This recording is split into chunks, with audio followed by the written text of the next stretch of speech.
In today's video, I'm going to teach you how to create a data entry form in Microsoft Access.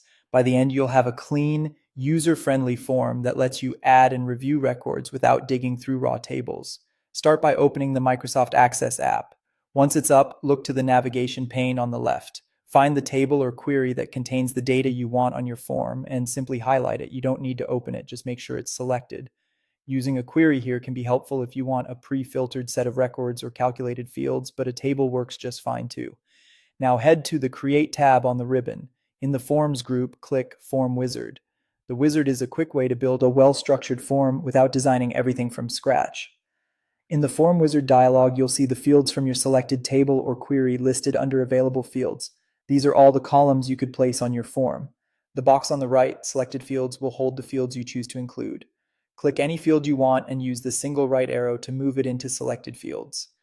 If you want every field, save time by clicking the double right arrow to move them all at once. You can pick only what you truly need for data entry, which often keeps the form simpler and easier to use.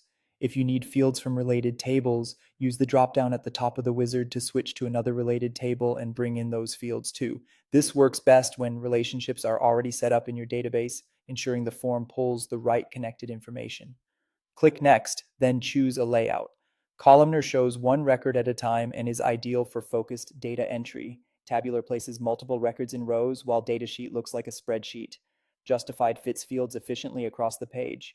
For most data entry tasks, columnar is a great, clear choice. Click Next again and give your form a title. A helpful convention is to start form names with FRM, such as FRM customers. This keeps your database objects organized and easier to find later. Finally, choose whether to open the form in Form View to start entering data right away, or open it in Design View if you want to tweak the layout. Click Finish. Access will generate the form and place it in the navigation pane under Forms. Open it from there anytime to add or review records, and enjoy a faster, cleaner data entry experience.